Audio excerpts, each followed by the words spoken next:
किसने दिया उड़ाने की धमकी उत्तर प्रदेश के मुख्यमंत्री आदित्यनाथ योगी जी को। उत्तर प्रदेश में पुलिस अधिकारियों के होश उड़ गए हैं। 112 पर मैसेज करके कहा गया कि हम मुख्यमंत्री को बम से उड़ा देंगे।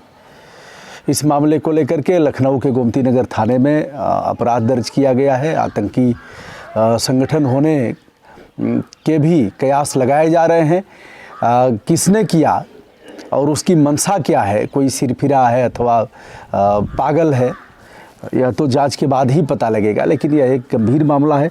यह 21/22 की रात इस तरह से जो मोबाइल नंबर है 88 28 45 33 50 से इस प्रकार का मैसेज किया गया। यह जानकारी लखनऊ के कमिश्नर सुजीत पांडे के हवाले से दी गई है। शीघ्र ही पता लगेगा कि वह कौन है, लेकिन इतना विलम्ब क्यों हो रहा है। मोबाइल है ट्रेस करा करके, और चलिए हम तो कह रहे हैं जिसको करना है वह जानेगा, किंतु यह एक गंभीर मामला है। दूसरे उत्तर प्रदेश की ही अगर बात करें तो उत्तर प्रदेश में हड़ताल पर रोक लगा दी गई है। इस मामले को मैं उत्तर प्रदेश के मुख्यमंत्री आदित्यनाथ योगी जी को बधाई देना चाहूँगा। हड़ताल और बंद यह देश की सेहत के लिए शुभ नहीं है। राजनीतिक दल बंद करते हैं, यद्यपि किसी से कोई कम नहीं रहा है।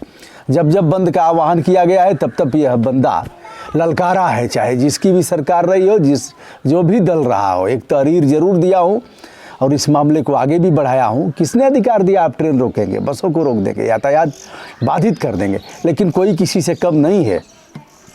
जिन्होंने हड़ताल पर बैन लगाया है वह लोग भी इसमें काफ़ी चढ़ बढ़ करके, चलिए अच्छा है। यह उत्तर प्रदेश में जो 6 माह के लिए हड़ताल पर रोक लगाने की अधिसूचना जारी की गई है, यह है उत्तर प्रदेश अत्यावश्यक सेवाओं का अनुरक्षण अधिनियम 1965 की धारा 3 की उपधारा 1 के तहत ऐसा निर्णय लिया गया है और राज्यपाल की तरफ से इसके लिए राजाज्ञा भी जारी कर दी गई है। अब कर्मचारी संगठन हड़ताल नहीं कर पाएंगे। हड़ताल से अभिप्राय है कि यह देश और प्रदेश की सेहत के लिए कदापि सुखद नहीं है। आप काम नहीं करेंगे, वेतन लेंगे और पंगु बनाएंगे व्यवस्था को, इससे अच्छा नहीं है। इसके लिए और भी तरीके हैं। गांधी बाबा ने वह रास्ता बता दिया है। हम सत्याग्रह करेंगे, धरना करेंगे, प्रदर्शन करेंगे, घेराव करेंगे। मैंने शिक्षक नेताओं को भी यह कहा था और जो तमाम यूनियन के लोग हैं उनसे भी हमारी लड़ाई होती रहती है। अधिवक्ताओं से हाई कोर्ट तक लड़ा हूँ कि बंद करिए सब हड़ताल। किसने अधिकार दिया आपको हड़ताल करने का? उन लोगों ने मुकदमा किया, मैं गया हाई कोर्ट ने ऑल प्रोसीडिंग स्टे कर दिया। यह नहीं है कि बक बक बक बक करने की आदत है, किया हूँ तो कहूँगा ही। दोस्तों बधाई हो उत्तर प्रदेश के सीएम को, और लोगों को भी इस तरह से करना चाहिए। इस मामले में माननीय सर्वोच्च न्यायालय के एक महत्वपूर्ण विनिश्चय को मैं बताना चाहूँगा, जो 3 जजों की खंडपीठ ने अभी निर्धारित किया। केरल राज्य ने हड़ताल और बंद को अवैधानिक ठहराया था। इस मामले को लेकर के सर्वोच्च न्यायालय में याचिका दाखिल की गई थी। वो याचिका थी मार्क्सवादी भारतीय कम्युनिस्ट पार्टी बनाम भरत कुमार अन्य के मामले में। कहा गया कि बंद तो पूरी तौर पर अवैधानिक है और हड़ताल भी शुभ नहीं है। अब अगली बात मैं कहना चाहूँगा, जिस वायरस से 6 फीट की दूरी पर रहने की बात बताई जा रही थी, भैया 6 नहीं 18, 6 के 6, 6 दूनी 12, 6 त्रिक 18, उसके 3 गुना रहने की ज़रूरत है। ऐसा कहा गया है। वाशिंगटन की एक रिपोर्ट है, साइप्रस की यूनिवर्सिटी ऑफ निकोसिया की रिपोर्ट के अनुसार एक बार खांसने पर 3000 बूंदें निकलती हैं और वह विविध क्षेत्रों में जाती हैं, इधर उधर उधर, और आपको संक्रमित करेंगी। इसी प्रकार कहा गया है कि छींकने पर 40,000 बूंदें निकलेंगी, वह भी आपको संक्रमित करेंगी। इससे बचाव का यही तरीका है कि सोशल डिस्टेंसिंग और मास्क ज़रूर लगाएं भैया। एक चीज़ और है, संकोच बड़ा दिक्कत करता है। जैसे हमारे बगल में कोई बैठा है, छींक आ गई, छींक तो आपको बता के नहीं आएगी, छींक तो ऐसे आई और आ गई, फिर एक स्वाभाविक प्रक्रिया है। ऐसे में आप मास्क लगाएं और सामने वाले को भी बिना संकोच के कह दें कि भैया आप भी मास्क लगाइए। यह तरीका है। आगे हम कुछ विषयों पर और भी बताना चाहेंगे। जो थर्मल स्कैनर है वह सटीक जानकारी नहीं देगा, वह केवल यही बताएगा कि शरीर का तापमान कैसा है। तापमान और कोरोना दोनों अलग अलग चीज़ें हैं, तो थर्मल स्क्रीनिंग के बदौलत आप न रहें। अगर ऐसी कोई भी दिक्कत आती है तो आप सीधे और सीधे जांच कराएं। माना कि जांच में लंबी लाइनें लगेंगी, लोग संकोच भी कर रहे हैं, लेकिन संकोच आपकी सेहत के लिए काफ़ी घातक हो सकता है। इस मामले में कुछ और समाचारों को बताते हुए हम चलते हैं पाकिस्तान में जो कराची के रिहायशी इलाके में जो विमान दुर्घटना हुई है, 99 यात्रियों के अलावा 8 क्रू के सदस्य थे। PK 8303 लैंडिंग करने से पहले ही दुर्घटनाग्रस्त हो गई। इसके लिए प्रधानमंत्री जी ने भी संवेदना व्यक्त किया है और जो शिकार हुए हैं वह काफ़ी, उसमें बच्चे भी हैं, महिलाएं भी हैं। दुखद पक्ष है, जहां विमान गिरा है वहां और भी कुछ वाहनों में आग लगी है और काफ़ी नुकसान हुआ है। हवाई यात्राओं की बुकिंग शुरू हो गई है। 25 यानी 2 दिन बाद सोमवार से हवाई यात्राएं पूरे देश में शुरू हो जाएंगी। विभिन्न स्थानों से लोग बुकिंग तेज़ी से करा रहे हैं। सीटें, जो एक सीट खाली रहने की बात, पता नहीं क्या क्या कहेंगे, क्या क्या करेंगे लोग।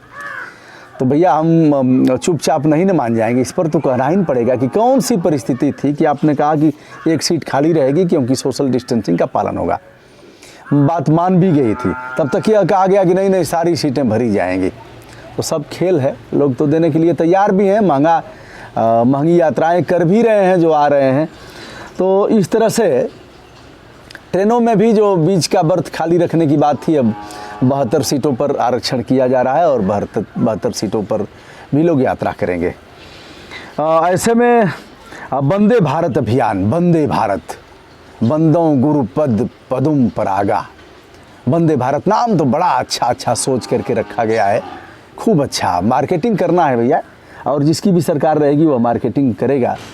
तो इस मार्केटिंग में वंदे भारत अभियान कहा गया है, जिसके तहत विदेशों से लोग आते हैं। वंदे भारत हमारे यहाँ ट्रेन भी है, किराया काफ़ी महंगा है, यद्यपि यात्रा काफ़ी अच्छी है, कम समय में पहुँचाती है। तो वंदे भारत से कनाडा और मलेशिया कई स्थानों से अमृतसर जो यात्री पहुँचे, उसमें कनाडा से आए हुए यात्रियों ने यह बताया कि हमसे 3 गुना अधिक किराया लिया गया है। यह दुखद और दुर्भाग्यपूर्ण स्थिति है। अपने ही देश के लोग हैं, तो इस तरह से पता नहीं क्या हो रहा है, कैसे हो रहा है कि ट्रेन का किराया भी लिया जा रहा है, कहीं नहीं लिया जा रहा है, कहीं लिया जा रहा है। और अभी भी जो प्रवासी श्रमिक हैं, सम्मानित प्रवासी श्रमिक, उनके आने का क्रम बना हुआ है। कहीं बैलगाड़ी से आ रहे हैं, कहीं घोड़ा गाड़ी से आ रहे हैं, कहीं पैदल आ रहे हैं, कहीं साइकिल से आ रहे हैं, कहीं मोटरसाइकिल से आ रहे हैं, कहीं लात घुसा खा रहे हैं, कहीं अपमानित किए जा रहे हैं, कहीं बिना खाए पिए चल रहे हैं। और जो मिल गया वह मिल गया। तमाम श्रमिकों की अकाल मौत हुई है, दुर्घटनाओं से मौत हुई है, भूख से तड़प करके मर गए हैं। इस परिप्रेक्ष्य में एक याचिका माननीय सर्वोच्च न्यायालय में दाखिल भी की गई है और उनके लिए मुआवजे की मांग की गई है।